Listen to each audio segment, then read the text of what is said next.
కృపావార్త కార్యక్రమమునకు స్వాగతం. నేటి ధ్యానాంశము డెవిల్ అపవాది. అపవాది క్రియలు లయపరచుటకు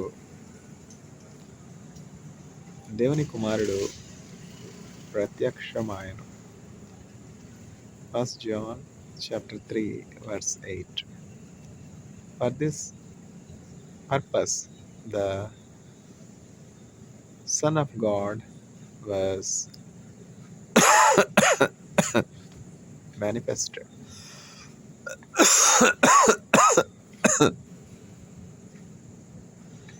that he might destroy the works of the devil.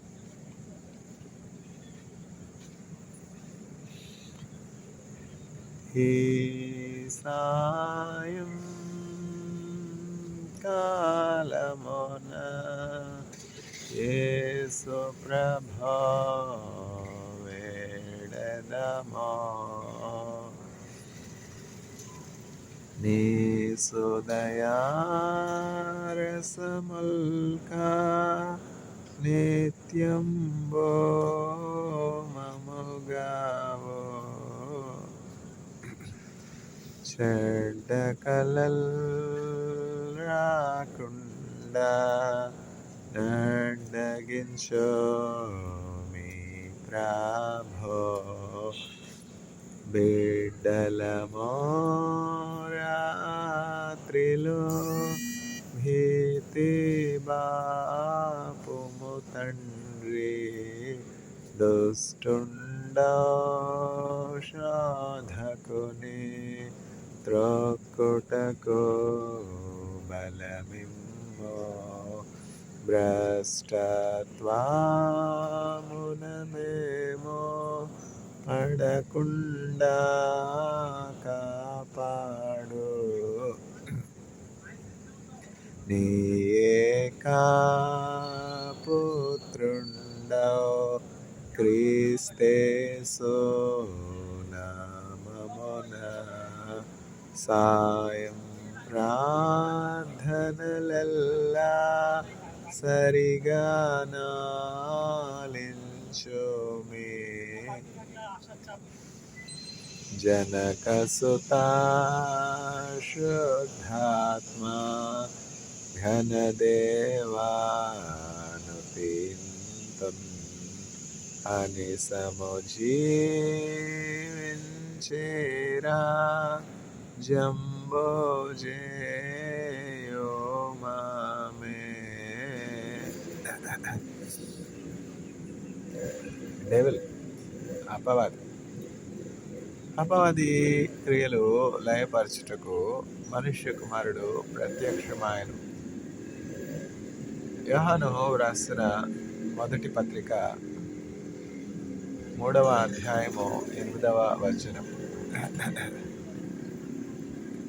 For this purpose the Son of God was manifested, that he might destroy the work of the evil. 1 John chapter 3 verse 8. Devil అపవాది, సాతాను. సాతాను శోధనలధికమైన సొమ్మసిల్లక సాగి వెళ్ళెదను, లోకము శరీరము లాగినను లోబడక నేను వెళ్ళెదను. ఏ సమయమైన ఏ స్థితికైనా నా జీవితములో యేసు చాలును. నరులెల్లరూ నన్ను విడచినను, శరీరము కుళ్ళి కృషించినను, హరించినన్న ఐశ్వర్యము విరోధి వలె నన్ను విడచినను. ఏ సమయమైన ఏ స్థితికైనా నా జీవితములో యేసు చాలును. పచ్చిక బయళ్ళలో పరుండజేయున్, శాంతి జలము చెంత నడిపించును. అనిసము ప్రాణము తృప్తిపరచున్, మరణ లోయలో నన్ను కాపాడును.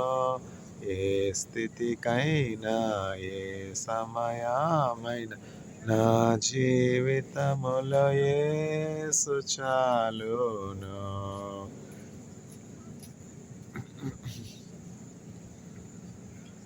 సాతానుడు శోధకుడు, సాతానుడు అబద్ధికుడు, సాతానుడు పాపము చేయవాడు, సాతానుడు పాపమునకు ప్రేరేపించువాడు.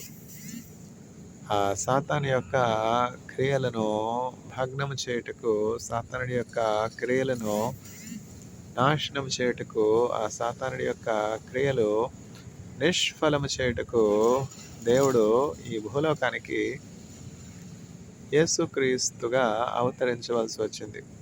కుమారుడు అంటే దేవునికి మారుగా వచ్చినటువంటి వాడే కుమారుడు. తండ్రి కుమారుడు ఒకటై ఉన్నారు. నేనును నా తండ్రియు ఏకమై ఉన్నాం. ఈ సత్యము మొదట మానవులందరూ కూడా తెలుసుకోనాలి. యేసుక్రీస్తు ప్రభువే దైవము, యేసుక్రీస్తు ప్రభువే తండ్రి. ఆయన తండ్రితో కూడా సమానముగా ఉండుట, విడిచిపెట్టకూడనటువంటి భాగ్యమని ఎంచుకొనలేదు. కానీ ఆ భాగ్యాన్ని విడిచిపెట్టేసి, పరలోకాన్ని విడిచిపెట్టేసి, సింహాసనాన్ని విడిచిపెట్టేసి ఈ లోకానికి దాసుని రూపం దాల్చి రిక్తునిగా వచ్చారు. ఎందుకని? మానవులందరి కొరకు పరిచయం చేయడానికి. ఇప్పుడు ఒక చీఫ్ మినిస్టర్ గారు ఉన్నారు. ఆయన ఎంతమందికి చేయగలరు పరిచర్య?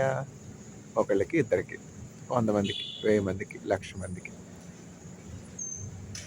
1,000,000 మందికి. భూలోకవాసులు అందరికీ పరిచయం చేయలేరు కదా. మన ఆలోచనలు, మన ఎఫెక్టు, మన పరిచర్య యొక్క ఫలము ఈ భూలోకానికే పరిమితం. మహాత్మా గాంధీ గారు ఉన్నారు, జాతిపిత. మహాత్మా గాంధీ గారు భారతదేశానికే పరిమితం, భారతదేశానికి మాత్రమే ఆయన పిత. యాకోబ్ ఉన్నారు, యాకోబ్ అంటే ఇజ్రాయెల్, ఆయన ఇజ్రాయెల్కే తండ్రి, అంతే కదా. అట్లా కోఫీ అన్నాన్, ఇట్లా మార్టిన్ లూథర్ కింగ్, ఒక్కొక్కళ్ళు ఒక్కొక్క జాతికి వారు పితగా, మూల పురుషునిగా ఉన్నారు. అయితే అన్ని జాతుల వారికి, అన్ని భాషలు మాట్లాడే వారికి, మానవులు అన్నటువంటి ప్రతి వారికి మూల పితరుడు ఎవరు అంటే, వారందరినీ కూడా పాపం నుంచి, పాపం యొక్క ఫలం నుంచి, పాపం వల్ల కలుగు శిక్ష నుంచి తప్పించింది ఎవరు అంటే యేసుక్రీస్తు ప్రభువు అని అందరూ కూడా తెలుసుకోవాలి. ఎంత ఆధిక్యత చెప్పండి. మన సొంత ప్రయాస ద్వారా మనం ఎన్ని కోట్లు ఇచ్చినా కూడా ఆ రుణం తీరదనమాట. 1000 నోళ్లతో స్తుతించినాను, తీర్చలేమో ఆ రుణమును. ఎన్ని కోట్లు ఇచ్చినా మన పాప భారం యొక్క రుణము అది తీరదు. అది అన్నిటికీ అట్లా ఉండవలసింది. అయితే దేవుడు జాలి చేసుకుని కృప, నిష్కళంకుడు, నిర్దోషి, పరిశుద్ధుడు అయినటువంటి యేసుక్రీస్తు ప్రభు మీద మన పాపములు, మన దోషములన్నీ కూడా దేవుడు మోపాడు అనమాట. మన కొరకు పాపం ఎరిగినటువంటి ఆయన పాపిగా మార్చబడ్డాడు. ఆయన ఇష్టపూర్వకంగా. యేసుక్రీస్తు ప్రభు ఏమి కూడా తృణీకరించలేదు. మన అతిక్రమాలు, మన దోషాలు, మన అపరాధాలన్నీ కూడా ఆయన మీద వేస్తున్నాడు. చూడండి, నాకు 1,00,000 రూపాయలు అప్పు ఉంది. మా టీచర్ గారు అనిపిండి నాగేశ్వరరావు గారు దయదలిచి, బాబు ఎప్పుడు నీకు డబ్బు కావాలన్నా చెప్పయ్యా, నేను పంపుతాను. ఎంతో మంచి తలాంతులు ఉన్నటువంటి వాడు, టాలెంట్ ఉన్నటువంటి వాడు, జ్ఞానం ఉన్నటువంటి వాడు, మంచి విద్యార్థి, నీకున్నటువంటి ఆ క్వాలిఫికేషన్స్కు నువ్వు నిరుద్యోగంగా ఉండడం ఏంటి? ఎంతో ఉన్నతమైనటువంటి స్థితిలో ఉండాలి.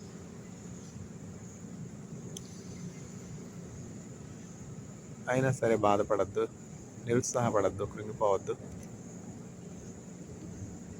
మంచి దినాలు వస్తాయి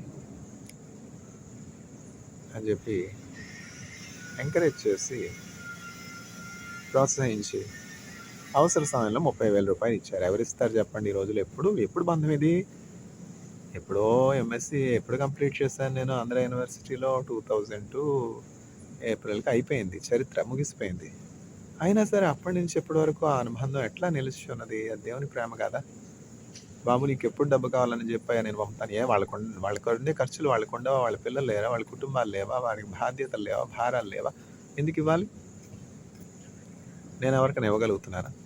ఇచ్చాననుకోండి, నేను పోస్ట్ డాక్‌లో, ఇజ్రాయెల్‌లో, కొరియాలో, చైనాలో ఉన్నప్పుడు 40,000 అడిగిన వాళ్ళకి 40,000, 50,000 అడిగిన వాళ్ళకి 50,000, వేలకు వేలే ఇచ్చాను.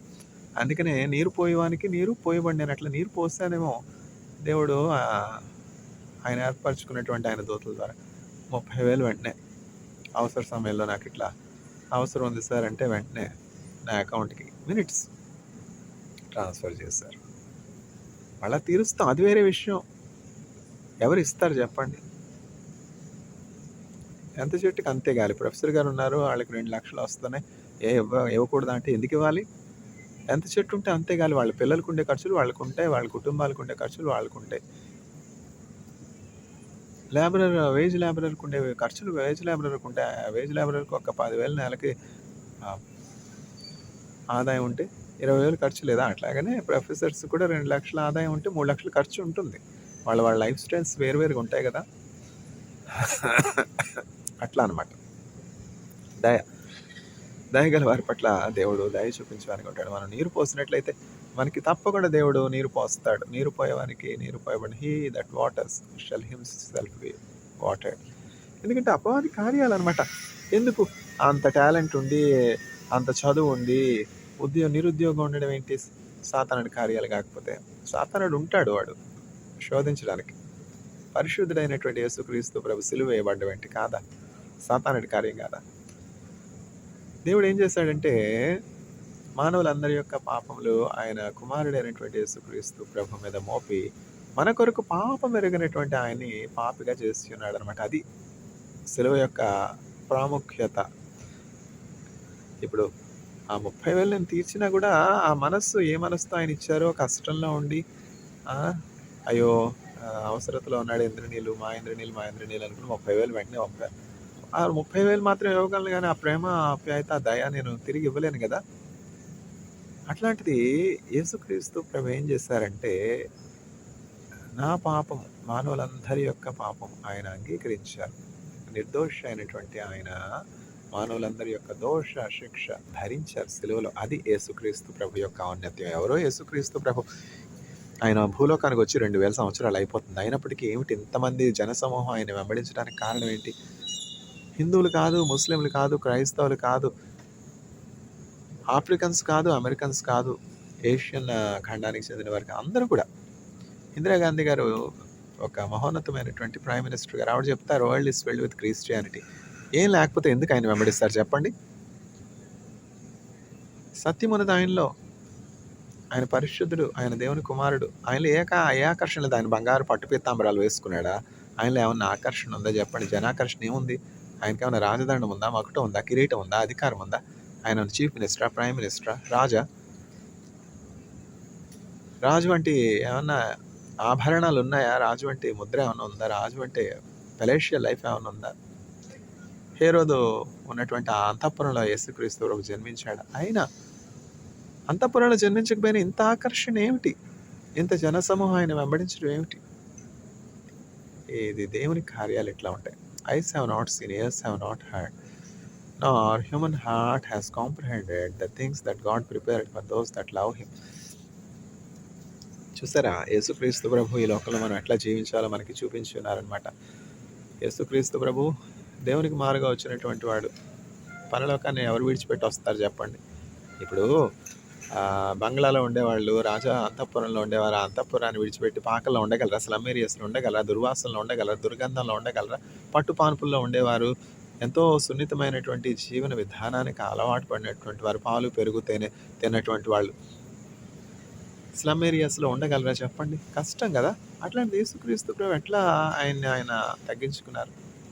మరణమగునంతగా ఆయన తను తాను రిక్తునిగా చేసుకొని మరణమగునంతగా ఆయన దేవునికి విధేయుడు. ఆయన Jesus was obedient to the point of death. ఆయన శరీరధారిగా ఉండినప్పుడు ఉచ్చరణ సఖ్యము కానీ మూలుగులతో మహారోధనతో దేవునికి యాచనలు విజ్ఞాపనలు చేస్తున్న కనుక ఆయన అంగీకరించబడని. ఇప్పుడు నేను చదువుతున్నానే వాక్యం, బైబిల్ తీసి ఇప్పుడు చదువుతుంటే గతించిపోతుంది కాలం.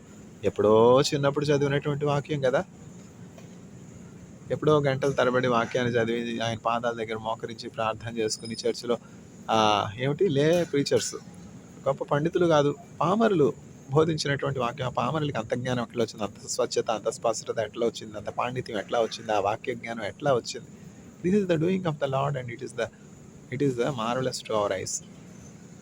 నేనేం పెద్ద గొప్ప చర్చెస్కి బిలాంగ్ అయినటువంటి వాడిని కాదు, చెందినటువంటి వాడిని కాదు. ఏవో మారుమూల చిన్న కుగ్రామంలో చిన్న చర్చెస్లో ఉన్నటువంటి ఎవాంజలిస్ట్, ప్రీచర్స్ బోధించినటువంటి ఆ వాక్యం, అక్కడ విన్నటువంటి వాక్యం హృదయంలో నెమలు వేసుకుని ధ్యానం చేసి బైబిల్ చదివి బైబిల్ విని ఈ వాక్యాన్ని నేను అనుభవపూర్వకంగా అనుభవించాను. తర్వాత ఇజ్రాయెల్ ప్రభు నన్ను తీసుకెళ్లారు. ఇజ్రాయెల్ దేశంలో ఉన్నటువంటి ఆ ఇజ్రాయెల్లోని ఆ ప్రాంతాలన్నీ చూసినప్పుడు బైబిల్లో నేను చదివినటువంటి విషయాలన్నీ నా కంటి ముందు అట్లా కనిపించాయి. అయ్యో, ఇది నేను చదివింది కదా, ఈ విషయం అంతా కూడా నేను బైబిల్లో చదివాను కదా. అప్పుడు నాకేం అర్థం కాలేదు. ఎంత సత్యం!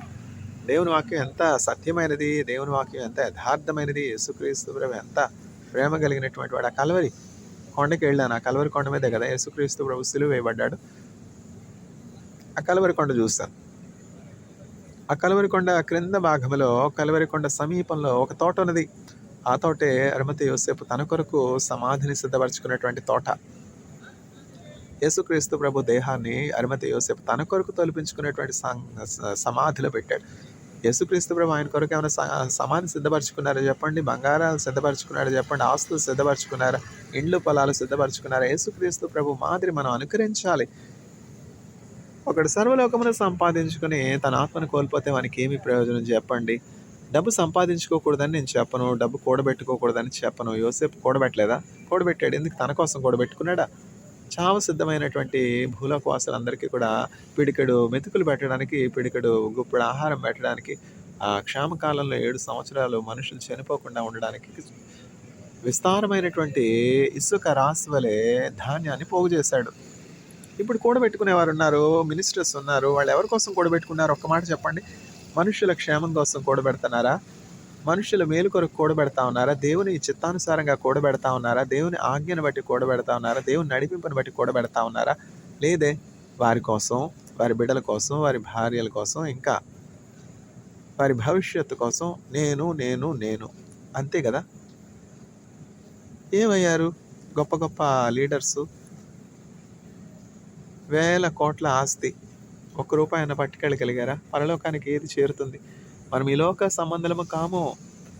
మన పురము ఇది కాదు. మన పురము, మన గమ్యము, మన గురి అంతా కూడా మన నివాసపురమైనటువంటి పరలోకం మీదనే ఉండాలి. ఈ దేహంలో, ఈ టెంట్, దేహం అనే గుడారంలో ఈ ఆత్మ ఉన్నంత వరకు కూడా ఈ ఆత్మకు అనేకమైనటువంటి విషయాలు మరుగే ఉన్నాయి. శాశ్వతమైనటువంటి విషయాలు, స్థిరమైనటువంటి విషయాలు మరుగే ఉన్నాయి. ఇప్పుడు నానో మెటీరియల్స్ అంటాం.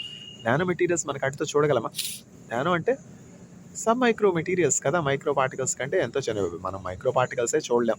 బ్యాక్టీరియా, వైరస్ చూడలేం. అందుకనే కదా ఇన్ని రోగాలు, ఎన్ని ఇన్ఫెక్షన్స్ చెప్పండి. దేహంలో ప్రతి ఆరోగ్యాన్ని కరెక్ట్గా అటాక్ చేయడానికి అవసరమైనటువంటి బయోకెమికల్ వెపన్స్ని మానవులు సిద్ధపరచుకున్నారు. మానవుల మేలు కొరకు ఉపయోగించవలసినటువంటి సైన్స్ అండ్ టెక్నాలజీని కీడు కొరకు ఉపయోగిస్తున్నారు. మనుషుల త్రోట్ ఎఫెక్ట్ చేద్దామా? మనుషుల మోగవాళ్ళని చేద్దామా? మనుషులకి రేడియో మెటీరియల్స్ తాగించి వాళ్ళకి కాపు కలుగు చేద్దామా? వారికి ఆకుండా దగ్గు కలుగు చేద్దామా? ఆ తల మీద వీళ్ళకి సుందరమైనటువంటి కూరలు అనేవి తల బోడి చేద్దామా? వీళ్ళకి చక్కని కనుదృష్టి ఉంది, గుడితనం కలుగు చేద్దామా? నీచులు, భ్రష్టులు, దౌర్భాగ్యులు, అంధకార సంబంధంలో చీకటి శక్తుల చేత, అపవాది చేత నింపబడినటువంటి దుర్మార్గులైనటువంటి మనుషులు ఏం చేస్తా ఉన్నారు? పలానా వాడికి క్యాన్సర్ కలుగు చేద్దామా? పలానా వాడి లివర్కి పాడు చేద్దామా? పలానా వాడి కిడ్నీ పాడు చేద్దామా? పలానా వాడు చక్కగా నడుస్తున్నాడు, కాళ్ళు విరగొడదామా? చక్కగా చూస్తున్నాడు, గుడితనం కలుగు చేద్దాం? భ్రష్టుడా, దౌర్భాగ్యుడా, నీచుడా, అంధుడా, పుష్కరుడా. కీర్తనల గ్రంథం 109వ అధ్యాయంలో ఉన్నటువంటి శాపాలన్నీ నీ మీదకి వచ్చును గాక. సైన్స్ అండ్ టెక్నాలజీని దేని కొరకు వాడుతూ ఉన్నావు? అభివృద్ధిని దేని కొరకు వాడుతూ ఉన్నావు? నీ చేతిలో ఉన్నటువంటి ఆ వైద్య జ్ఞానాన్ని దేని కొరకు వాడుతూ ఉన్నావు? మనుషులను అంధం చేయడానికి వాడుతూ ఉన్నావా? మనుషుల్ని వికలాంగులు చేయడానికి వాడుతున్నావా? మానవుల మేలు కొరకు వాడుతున్నావు? ప్రతి మనుషుల్లోని యేసుక్రీస్తు ప్రభుని చూడవలసినటువంటి నీవు మనుషులకి అంగవైకల్యం చేస్తావా? దౌర్భాగ్యుడా, భ్రష్టుడా. ఆ సంపాదించిన డబ్బంతా ఏం చేసుకుంటావు? నీ పాడి మీద మోసుకుని పోతావా? నీ పాడి మీద నీ దేహాన్ని మోయడమే మనుషులకి, నలుగురు మనుషులకి భారం. నీ శవం మనుషులకి భారం కాదా? నీచుడా, జాగ్రత్త. కీడు చేయటం అని మేలు చేయి. లేకపోతే నీ శవము సమాధి చేయబడకుండా యజబేలు మాంసము కుక్కలు తినివేసినట్లు నీ శవము కుక్కలు తినివేస్తాయి. నువ్వు సరిగా సమాధి చేయబడవు. మనం చాలా జాగ్రత్తగా దేవుని యందు భయభక్తులు కలిగి జీవించవలసినటువంటి కాలంలో ఉన్నాము. లోతు దినములు వంటి దినముల్లో ఉన్నాం. నోవహు దినములు వంటి దినముల్లో ఉన్నాం. ఆ నోవహు దినముల్లో ఎంతమంది రక్షించబడ్డారు? ఎంతమంది బ్రతికారు? బయటకు పడ్డారు? ఎంతమంది బయట పడి సురక్షితంగా క్షేమంగా ఉన్నారు ఆ జల ప్రళయంలో? కేవలము నోవహు, అతని యొక్క భార్య, అతని యొక్క 3 కుమారులు, 3 కోడండ్రు. మొత్తం ఎంతమంది అయ్యారు? 2, 3. 2, 3 ఎంత? 5. 5 + 3 8 కదా. అంతే కదా. దేవుడు సర్వశక్తుడు, న్యాయం తప్పుట అసమం. తప్పు చేసినటువంటి వారి అందరితో తప్పులు మన్నించాడు. ఆ సిలువ దగ్గరికి వచ్చి క్షమాపణ వేడుకొనాలి కదా. ఇంకను కీడు చేయటం అని మేలు చేయాలి కదా. పలానా వాడి గుడితనం కలుగు చేద్దామా, పలానా వాడి లివర్ పాడు చేద్దామా, పలానా వాడి కిడ్నీ పాడు చేద్దామా, వాడిని కుంటివాడిని చేద్దామా, గుడ్డివాడిని చేద్దామా, అవుటివాడిని చేద్దామా, వాళ్ళకి ఇల్లు ఉంది ఆ ఇల్లు దోచుకుందామా, వాళ్ళకి పొలం ఉంది ఆ పొలం దోచుకుందామా, అతని భార్య బాగా ఉంది ఆ భార్యను తీసుకుందామా. ఎందుకని ఆ చెడు పనులు? ఇవన్నీ ఏమిటంటే అపవాది కార్యములు. ఈ అపవాది కార్యాలు లయపరచడానికి, నాశనం చేయడానికి యేసుక్రీస్తు ప్రభు వచ్చారనమాట. అపవాది మొదటి నుంచి సత్యములో నిలిచినటువంటి వాడు కాడు. అపవాది అంటే ఎవరు? సాతానుడు ఉన్నాడా? ఇవన్నీ కూడా ప్రశ్నలే. టెలిస్కోప్ చూసిందా సాతానుడిని? మైక్రోస్కోప్ చూసిందా బ్యాక్టీరియాని మనం చూసామా? వైరస్ని మనం చూసామా? ఎన్ని వైరల్ ఇన్ఫెక్షన్స్. పలానా వాళ్ళకి వైరల్ ఫీవర్ కలుగు చేద్దామా, పలానా వాళ్ళకి బ్యాక్టీరియల్ ఇన్ఫెక్షన్ కలుగు చేద్దామా, పలానా వాళ్ళని అడగకుండా చేయనట్లు ఏమిటది లెప్రసీ కలుగు చేసే బ్యాక్టీరియా చేత వాళ్ళని ఇన్ఫెక్ట్ చేద్దామా, టైఫాయిడ్ కలుగు చేసే బ్యాక్టీరియా ద్వారా వాళ్ళ కడుపు పాడు చేద్దామా? మెడికల్ నాలెడ్జ్ ఉందిగా. భ్రష్టుడా, దౌర్భాగ్యుడా, అంధుడా. ఏ కొలత ఇతరులకు కొలుస్తున్నావు అదే కొలత నీకు నువ్వు కొలవబడను. పేరు వచ్చి జాన్ జాకబ్బు, పేరు గొప్ప, ఊరు దెబ్బ. భ్రష్టులు. మిమ్మల్ని బట్టే కదా నా నామం అన్య జనుల్లో దూషింపబడుచున్నది. Is it not because of you that my name is put to shame? క్రైస్తవులుగా ఉన్నటువంటి వారు ఇంకా జాగ్రత్తగా ఉండవలసినటువంటి వారే ఉన్నారు. దేవుని వాక్యం ఎరిగి తప్పు చేస్తే, దేవుని వాక్యం ఎరిగి పాపం చేస్తే దానికి ఉండే శిక్ష చాలా కఠినంగా ఉంటుంది. ప్రభా మీ నామం నేను చర్చికి వెళ్ళలేదా? చర్చిలో వాక్యం చదవలేదా? లౌడ్ స్పీకర్ లాగా చర్చిలో కానుకలు కలెక్ట్ చేయలేదా? ఒక జన సమూహాన్ని కూడబెట్టలేదా? అపవాది అనుచరులారా, అపవాది కార్యాలు జరిగించినటువంటి వారన్నారా, I do not know you, మీరెవరో నేను ఎరుగును అని చెప్పి దేవుడు ద్వారం మూసేస్తాడు. పరలోకంలో వెళ్ళరు. ఇంకా త్రిశంకు స్వర్గమే వాళ్ళ గతి. నివాసం లేకుండా వాళ్ళ ఆత్మలు ఎక్కడ కుళ్ళిపోతాయి? పాతాళంలో కుళ్ళిపోతాయి. పేరు గొప్ప, ఊర్దెబ్బ. పేరు జాను. చేసే కార్యాలన్నీ కూడా చీకటి శక్తులు, అంధకార సంబంధమైన చీకటి శక్తులు. వీళ్ళకి చీకటికి సంబంధం ఏంటి? చేతబడి నువ్వు ఎందుకు చేయాలి? మాంత్రిక తాంత్రిక శక్తులు నువ్వు ఎందుకు చేయాలి? నా పేరు జాకబ్బు. నేను యాకోబులాగా జీవించొద్దా? మంత్ర తంత్రాలు ఉపయోగించవచ్చా ఎవరి మీదన్నా? మాంత్రిక తాంత్రిక దెయ్యపు శక్తులను ఉపయోగించవచ్చా? సాతానుడా, భ్రష్టుడా, దౌర్భాగ్యుడా, అపవాదికి, అపవాద అనుచరుడికి సిద్ధపరచబడినటువంటి నరకమునకు పొమ్ము. నేను నిన్ను ఎరుగును. I do not know you. Go in to the hell. This is the judgment. May the Lord grant grace to the audience. Amen.